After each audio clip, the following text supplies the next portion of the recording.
الحمد للہ والصلاة والسلام علی رسول اللہ اما بعد۔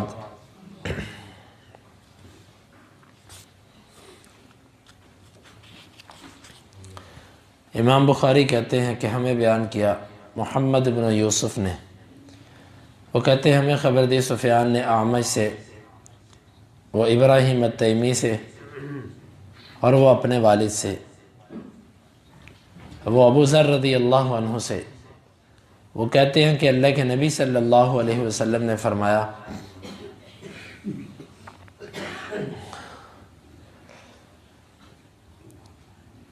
لِأَبِي ذَرٍ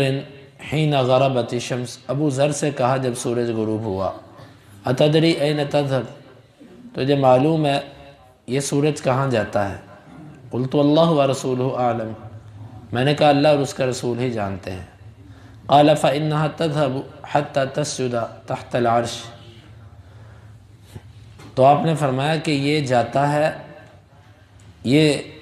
سجدہ کرتا ہے اللہ کے عرش کے نیچے، فتستأذن،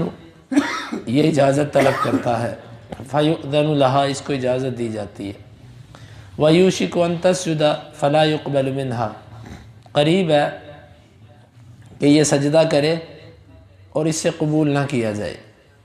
وَتَسْتَأْذِنُ فَلَا يُؤْذَنُ لَهَا، اور یہ اجازت طلب کرے اور اس کو اجازت نہ دی جائے، فَيُقَالُ لَهَا ارْجِعِي مِنْ حَيْثُ جِئْتِ، اور اس سے کہا جائے گا تو واپس چلا جا جہاں سے تو آیا ہے، فَتَطْلُعُ مِنْ مَغْرِبِهَا، یہ اپنی مغربی جانب سے طلوع ہوگا، فَذَلِكَ قَوْلُهُ تَعَالَى، یہ اللہ تعالیٰ کے فرمان ہے، وَالشَّمْسُ تَجْرِي لِمُسْتَقَرٍّ لَهَا ذَلِكَ تَقْدِيرُ الْعَزِيزِ الْعَلِيمِ، سورج چل رہا ہے اپنے مقرر وقت کے لیے، اور یہ اندازہ ہے غالب علم والے کا۔ یہ امام بخاری رحمۃ اللہ علیہ اب سورج اور چاند کے بارے میں ذکر فرما رہے ہیں، اس کی تخلیق کے بارے میں۔ سورج کے بارے میں جو آج حدیث لے کر آئے وہ یہ ہے کہ سورج چلتا ہے، حتیٰ کہ چلتے چلتے جب ہم یہ سمجھتے ہیں کہ یہ غروب ہو گیا، یہ اس وقت اللہ تعالیٰ کے عرش کے نیچے جاتا ہے، سجدہ کرتا ہے اور آگے طلوع ہونے کی اجازت طلب کرتا ہے، اس کا سجدہ قبول کیا جاتا ہے اور اس کو اجازت دی جاتی ہے۔ آپ نے فرمایا کہ ایک وقت آئے گا، یہ جائے گا، یہ سجدہ کرے گا، لیکن اس کو اجازت نہیں دی جائے گی، مشرق سے طلوع ہونے کی اجازت نہیں دی جائے گی، پھر یہ واپس مغرب سے ہی طلوع ہو جائے گا، اور وہ آخری دن ہوگا، اور اسی کے بارے میں اللہ نے فرمایا کہ یہ اپنے مقرر وقت کے لیے چلتا ہے، اس کا مقرر وقت وہ تھا، اس پر یہ آخری دفعہ طلوع ہوگا، اس کے بعد پھر سورج طلوع نہیں ہوگا۔ یہاں پر دو تین باتیں ہیں سمجھنے والی۔ کیا سورج ڈوبتا ہے؟ جبکہ دنیا کی اگر نقشے کو دیکھا جائے اور دنیا کے نظام کی اگر معلومات حاصل کی جائیں تو یوں دکھائی دیتا ہے کہ یہاں سے نکل کے اگلے ملک میں، پھر اگلے ملک میں، پھر اگلے ملک میں 24 گھنٹے کہیں نہ کہیں دن رہتا ہے، اور 24 گھنٹے کہیں نہ کہیں رات رہتی ہے۔ حدیث کے لفظ ہے کہ جب یہ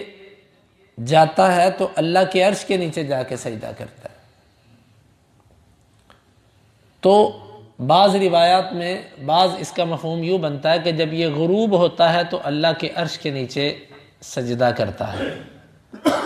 تو سوال یہ ہے کہ یہ تو غروب ہوتا ہی نہیں، یہ جو ڈوبتا ہے یہ ہماری نظروں میں ڈوبتا ہے، یہ تو اگلی زمین کے خطے پر جا کر طلوع ہوتا ہے، تو اس کا کیا مطلب ہے؟ اللہ کے عرش کے نیچے یہ کب جاتا ہے اور عرش کے نیچے سجدہ کب کرتا ہے؟ اس کا جو مطلب سمجھ آتا ہے وہ یہ ہے کہ سورج ہر وقت اللہ کے عرش کے نیچے ہی ہے، ہر چیز اللہ کے عرش کے نیچے ہے۔ جب اس کی کرسی عرش سے چھوٹی ہے اور وہ عرش سے نیچے ہے، اور کرسی نے زمین و آسمان کو گھیرے ہوئے ہے، اور اس کے نیچے سورج چلتا ہے، اور یہ ہر وقت اللہ رب العالمین سے اجازت طلب کرتا ہے، یعنی ہر لمحہ آگے بڑھنے کی اجازت طلب کرتا ہے اللہ سے، اس کو اجازت دی جا رہی ہے۔ جب اللہ تعالیٰ کی طرف سے اس کو اجازت اس کی روک دی جائے گی، پھر یہ وہیں سے آگے نہیں جائے گا، وہیں سے پیچھے آئے گا۔ یہ ہے مغرب، یعنی مغرب کی سمت سے یہ پیچھے آ جائے گا، ایسے چلتا جا رہا ہے، یہ ہر وقت سجدہ ریز ہے، اور ہر وقت اللہ سے اجازت مل رہی ہے تو آگے چل رہا ہے، جیسے اجازت روک دی جائے گی وہیں رک جائے گا، ایسے پھر وہاں سے واپس آئے گا۔ ایک تو اس کا مطلب یہ لیا جا سکتا ہے، یا پھر اس کا دوسرا مطلب ہے کہ یہ غیبی امور سے یہ چیز تعلق رکھتی ہے۔ جس طرح بہت ساری چیزیں انسانی عقل سمجھنے سے قاصر ہے، اس کو دکھائی کچھ دیتا ہے لیکن حقائق کچھ ہوتے ہیں۔ جیسے قبر کے اندر دفنایا وہ مردہ، آپ کچھ عرصے کے بعد آپ اگر ادھر کیمرے لگا دیتے ہیں اور سکرین پہ آپ اس کو دیکھتے رہتے ہیں تو آپ اس کو قبر کے اندر کوئی ایسی چیز نہیں دیکھ سکتے جس سے آپ محسوس کریں کہ اس کو سزا دی جا رہی ہے یا اس کے اوپر اللہ کی نعمتیں ہیں۔ قدرتی طور پہ کوئی ایسا عمل ہو جائے وہ الگ ہے، لیکن عام طور پر آپ کو دکھائی نہیں دے گا۔ اب فرعون کی لاش جس کے بارے میں لوگ کہتے ہیں کہ یہ فرعون کی لاش ہے، اب اللہ بہتر جانتا ہے وہ فرعون کی ہے کہ نہیں ہے، اس کی لاش سب لوگوں کے سامنے پڑی ہوئی ہے، اور اللہ تعالیٰ کا قرآن کہتا ہے النار یعرضون علیہا غدوا وعشیا، صبح اور شام ان کے اوپر آگ پیش کی جاتی ہے۔ یہاں سے کچھ لوگ کہتے ہیں جی روحیں مراد ہیں، روحوں کو عذاب ہوتا ہے، یہ اہل سنہ کا عقیدہ نہیں ہے، یہ معتزلہ کا اور عقل پرستوں کا عقیدہ ہے۔ اہل سنہ کا عقیدہ یہی ہے کہ جسم اور روح دونوں کو سزا اور جزا ملتی ہے، کیونکہ گناہ کے اندر دونوں شریک رہے ہیں، خالی روح گناہ نہیں کرتی رہی، جسم کے ذریعے روح گناہ کرتی رہی ہے، تو جب گناہ اور نیکی میں دونوں شریک ہیں تو جزا اور سزا ایک کو کیوں، دونوں کو ہے۔ لیکن بات یہ ہے کہ جو مرنے کے بعد کا عالم ہے اس کو کہتے ہیں برزخ۔ برزخ کا معنی ہے پردہ، پردے کے پار کوئی چیز نظر نہیں آتی، ہمیں وہ نظر نہیں آتا، ہمارے سامنے بھی ہے نا، ہمیں نظر نہیں آتا، ہمیں یہ اللہ تعالیٰ نے کچھ چیزوں کے پردے رکھے ہوئے۔ یہ جو سورج ہے نا، یہاں تو پہلا معنی اس کا وہی ہے کہ مغرب سے نکلنے کا مطلب اور سجدہ کرنے کا مطلب کہ ہر وقت اللہ کے لیے سجدہ ریز ہے، چلتا جا رہا ہے۔ مغرب سے نکلنے کا مطلب جب اس کی اجازت رک جائے گی یہ آگے چل نہیں سکے گا، وہیں سے پیچھے آئے گا، یہ مغرب ہے۔ یا دوسرا مطلب اس کا یہ ہے کہ اس کے پوری دنیا کے چکر میں سے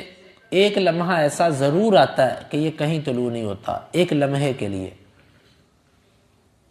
یہ باریک سا لمحہ ہوگا، یہ اس میں اللہ کے لیے سجدہ ریز ہوتا ہے اور اللہ رب العالمین سے دوبارہ نکلنے کی اجازت طلب کرتا ہے، اور اس کو اس لمحے کے اندر اجازت دی جاتی ہے۔ اگر اللہ تعالیٰ جب قیامت قائم ہونے لگے گی اللہ تعالیٰ پھر اس کو اجازت نہیں دے گا، اللہ تعالیٰ اس سے کہے گا یہیں سے واپس چل، یہ وہیں سے واپس آئے گا۔ تو یہ سورج اللہ تعالیٰ کی ایک بہت بڑی مخلوق ہے، اور اللہ کے نبی صلی اللہ علیہ وسلم نے اس کے بارے میں ہمیں یہ بتایا کہ یہ اس وقت تک مشرق سے نکلتا رہے گا جب تک قیامت کا وقت مقرر آ نہیں جاتا۔ امام بخاری رحمۃ اللہ علیہ نے یہ باب قائم کیا، اس باب کے متعلق جو وہ وضاحت لے کر آئے وہ انشاءاللہ ہم کل کے درس میں کریں گے۔ امام بخاری بدء الخلق، مخلوق کی ابتدا کے سلسلے میں ستاروں کے بعد سورج اور چاند کو لے کر آئے ہیں۔ بظاہر امام بخاری نے کوئی ایسی دلیل نہیں ملی ان کو کہ جس سے یہ بتا سکے کہ سورج اور چاند کب پیدا ہوئے، ان کے پیدا ہونے کی کوئی واضح دلیل نہیں مل سکی کہ فلانے نمبر پہ یہ پیدا ہوئے، لیکن اتنا ہے کہ امام بخاری کا یہ انداز بتاتا ہے کہ یہ ترتیب اس طرح ہے کہ پہلے اللہ تعالیٰ نے قلم کو پیدا کیا، پھر اس کے بعد پانی ہے، پھر عرش ہے، پھر زمین آسمان ہے، پھر اس کے بعد ستارے ہیں، پھر سورج اور چاند۔ کچھ یوں ترتیب بھی یوں سمجھ آتی ہے امام بخاری کے انداز سے، لیکن چونکہ امام بخاری انتہائی محتاط چلتے ہیں، دلیل نہ ملے تو بات نہیں کرتے، یہاں پر واضح دلیل کوئی نہیں ہے لیکن باب کی ترتیب ایسی بنائی ہے، لیکن کچھ لکھا نہیں ہے اس کے بارے میں۔ تو انشاءاللہ اس باب کے متعلقہ جو احادیث باقی ہیں یہ کل کے درس میں۔ اللہ رب العالمین سے دعا ہے اللہ تعالیٰ ان احادیث کو سمجھنے کی اور ان کے تقاضوں کو پورا کرنے کی توفیق عطا فرمائے۔ سبحانک اللہم ربنا و بحمدک اشہد ان لا الہ الا انت استغفرک و اتوب الیک۔ حدیث نمبر 3199۔